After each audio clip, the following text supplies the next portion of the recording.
Hi, this is Roger, thanks for dropping by. I thought we'd have a look around the garden while it's not actually raining. Because things are pulling on now, coming into sort of sensible growth, so we can actually make out what things are. Well, in some cases, not all. So up in this corner, whatever that is, which has very long flower spikes with tiny little creamy white bell-like flowers on. It's very, very attractive and it lasts for ages, and it's managed to self-seed and produce another one up here, so that's okay. The bugle is actually taken here. I could do without the ivy, go off of it. Yes, so the bugle is actually forming some nice clumps here. The last place I planted it, it didn't do well, but it's doing okay now. Most of the hellebores that came from Carroll in deepest Welsh Wales didn't take. They didn't do very well, but they were planted at the beginning of a year with heat waves. That, you know, they're forest type things, forest floor, so dappled shade, not too dry, all that sort of stuff. But some of them are coming on, some of them are pushing through, so they haven't gone, but most of the ones up in this area have, although there is another one coming through there. There's this one that's got new growths coming, so they're not all gone, some are still here, and one is actually in flower around here. I'll see if I have to take the camera off my hand. These are a gorgeous deep colour, lovely, but that looks like at the moment that's the only bloom. So let's put the camera back on my hand, and then I moved a few of the primroses. That's what this primrose clump was, that big, and I took that much out, put a few bits back in and planted a few down here to get some new clumps going. Well, they all seem to have taken. That's not a primrose, that's a foxglove. Right on the edge of the border. That needs going up the back, but if I move it I'll probably lose it, so it can stay where it is. These are snowdrops that have gone over. None of my ferns are starting to grow yet, but hopefully they will come back. It'd be sad to lose my ferns, I like them a lot. The elephant's ears are putting on some growth, and for the first time have flowered. And behind them, probably one of my favourite plants in the garden, are the fritillaries, fritillaria, with buds coming, so they should be out soon. And it looks like on the far side there's going to be a white one. They do vary, but quite a few buds, and I'm getting dripped on, so I think it's about to rain. I'm trying to get round before it rains. That fern's looking good. Lots and lots of fronds going to come on there, so that one's fine.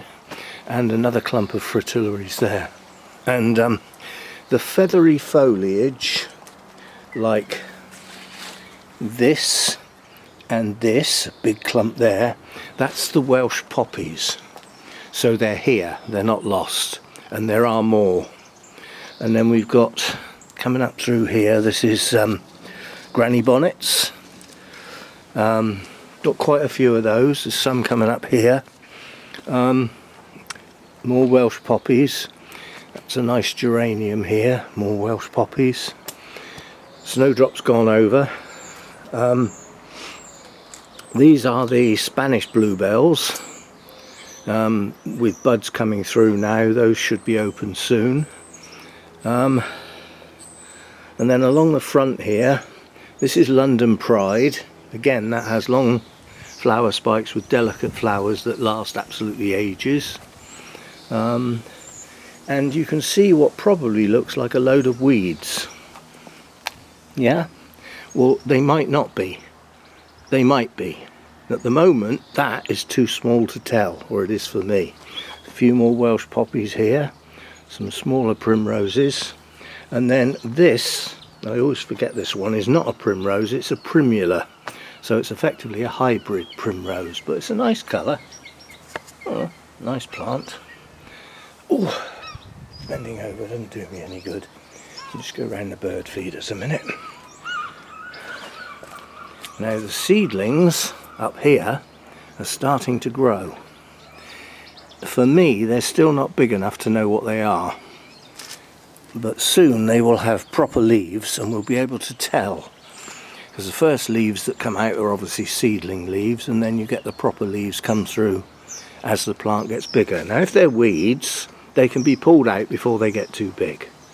As the ground's moist this time of year, they'll come out easy without breaking off. More Aquilegias here, granny bonnets. There's one up there as well. There's a geranium coming through here. And again here another one, some more London Pride. This is the campanula that has the lovely purpley blue bells on. That's looking nice. That is another clump of Spanish bluebells. That is English bluebells. And that, I've forgotten what it is. But whatever it is, it looks like it's the only one. Actually no, there's another one there. At the base of those snowdrops. I've forgotten what that is. You see what I'm talking about, that. It's obviously different to anything else in the garden. I've forgotten what it is. We'll have to patiently wait.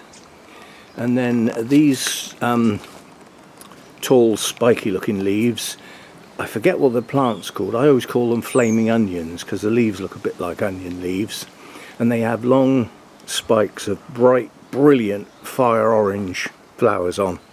So looking forward to that. They're corms, they live as a corm.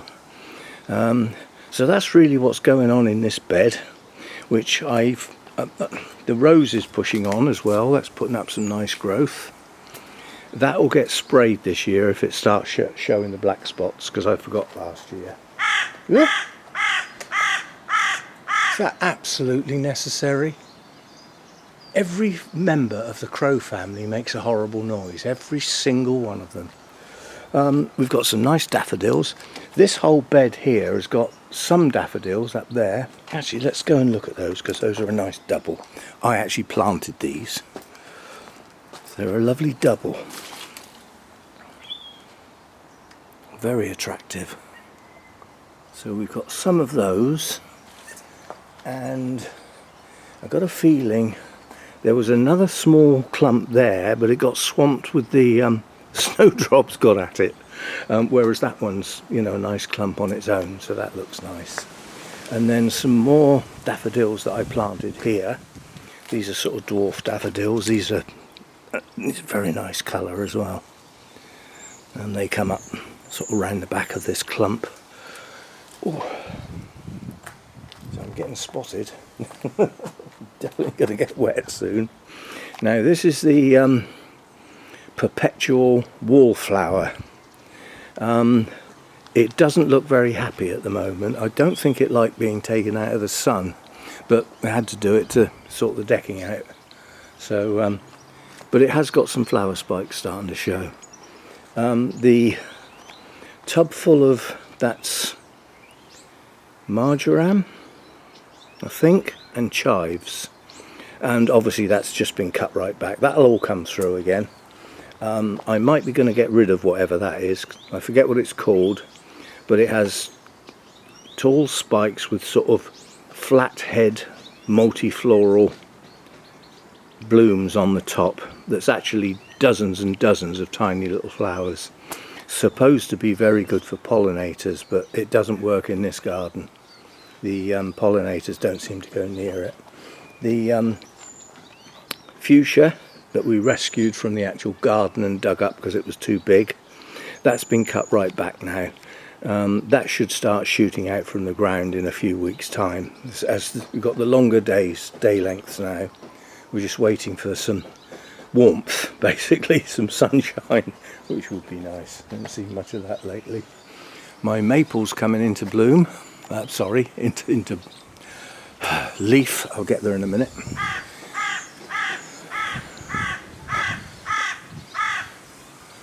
It's that up there.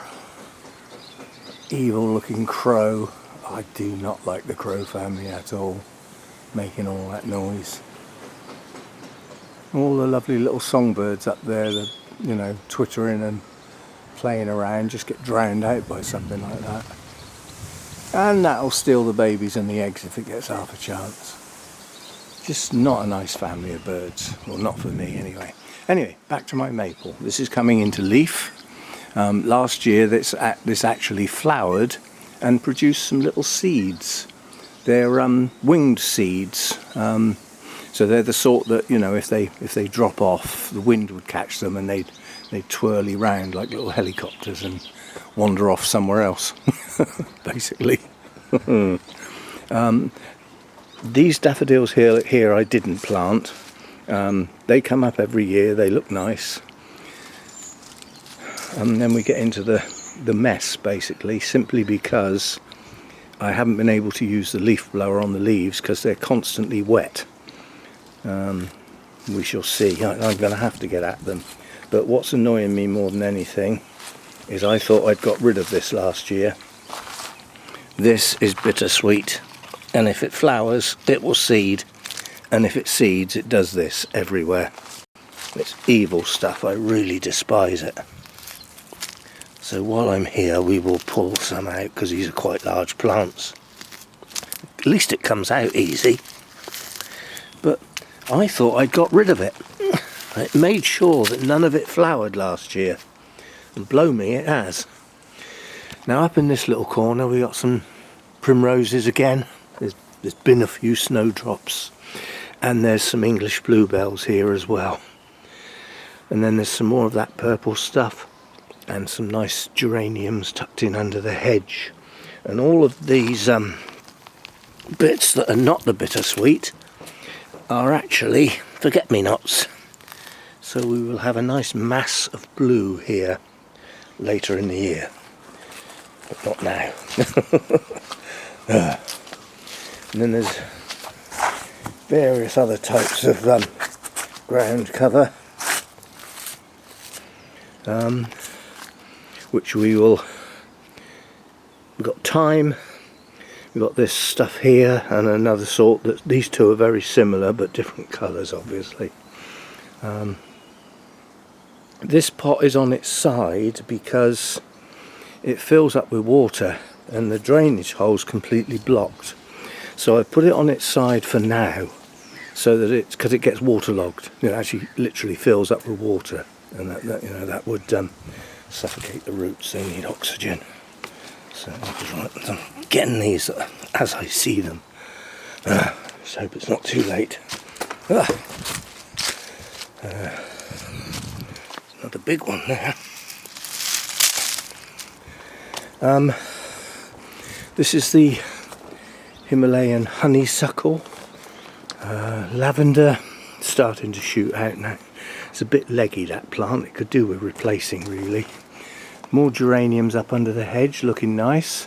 If they get rain on a reasonably frequent basis they stay looking good all year round.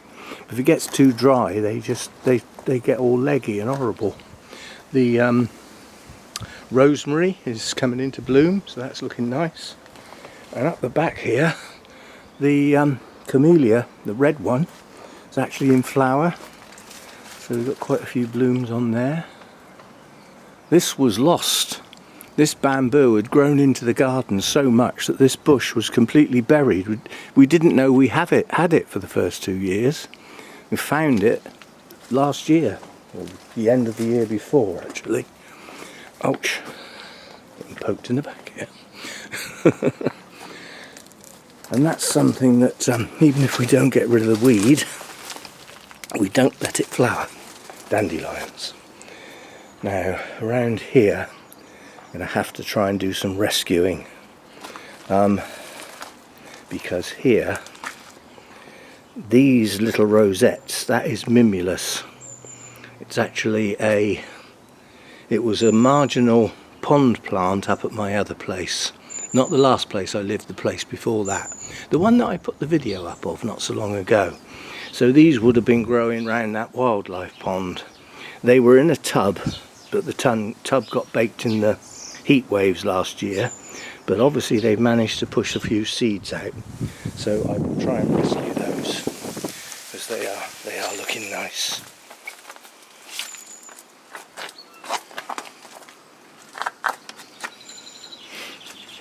Right, what else then?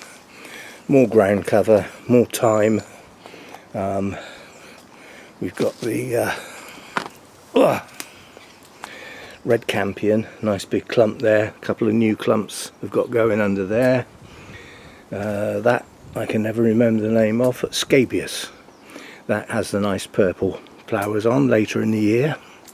More thyme, more ground cover stuff. A few geraniums there, and this bit up here has plants in, but it gets a bit baked in the sun. It doesn't do that well. But we've actually got the rose. That's red campion, so this is rose, or is it rose campion and red something or other? I get those two muddled up every time without fail. But there are some plants up in here. There's some more London Pride, and there's a few other things, but things don't do that well here. There's some more snowdrops up there, and some more bluebells, and some more weeds. Everywhere I look I can see weeds at the moment. It'll have to be dealt with, but it can't be dealt with at this point in time. Well, even though we did get rid of a few. That pot's got the sedum in it, which is just starting to show through. And the idea is we're going to try and lift it out of there and put it in there, because it's too big for that pot. And that only had weeds in it last year. They were a nice colour, pretty blooms, but it was still a weed. So we're going to try and transfer that into there. That will free up that pot for something else. So as far as my bonsai are concerned, these two on the end are, when I get to the Bonsai Society, are going to get given away. There's that little Alberta spruce. I'm sure somebody would like that. And that's a Scots pine that's got masses of buds on it. Somebody put a bit of work into that. That could be a nice tree, sort of. And then my European beech, that needs a repot. As you can see, it's lifting out of the pot. It's root bound at the moment, so that's got to be repotted. But it can't be repotted until bud break, and beech are one of the last trees to come out into bloom, into leaf. So that will be a while before that gets repotted, but it's got to be done. So quite bad. And my these two bonsai over here. This is my Japanese white pine, which I did some basic wiring on, but what I didn't do is flick up all the little branches to get some nice pads. That's the delicate small wiring that I hate doing. Maybe I'll get round to it, but in the not too distant future the wiring that I've done will have to come off, because as this comes back into growth the branches will swell and then the wire will dig in, which I don't want to happen. So I'll have to do some work on that. And this rose here is coming back into growth. This suffers with the bad spot badly. It's a very old-fashioned rose, mass blooming, but don't last long. But it blooms several times a year. But it's never going to do very well buried in that ivy. But that's how it is. And then this bonsai is the false larch. That's been trimmed. It had its pot all de-weeded, and where the weeds have seeded, they're all coming back again. I'm going to try and get a ready-made weed killer, or some sort of weed killer that you mix up yourself, and I'm going to get a paintbrush and I'm going to paint the weeds. That way the weed killer doesn't get down into the soil and risk damaging the actual trees, but it will take the weeds out. Something that kills green and does it properly. So that's what, because this is hundreds and hundreds of little seedlings. That's the bittersweet got in the pot. The other bonsai will come indoors to have a check over soon. This one needs a little trim, and it needs the moss taken out and the base of the trunk cleaned up. This is my trident maple, new plant that was air layered off another one that I got rid of. Again, it just needs a little tidy up. It was repotted at the beginning of last year as an air layer, or not repotted, it was potted up. And then this one needs quite a trim, because this one was allowed to grow a bit, so all these long extensions have got to be taken right back. So we'll have that one indoors soon, and again clean the pot up. And then ones I can't even get at the moment, that's my purple beech, and that is my red flowered hawthorn. It's quite an unusual variety, and it wasn't pruned by me, it was pruned by somebody else, and it was pruned too hard for us to probably get blooms this year.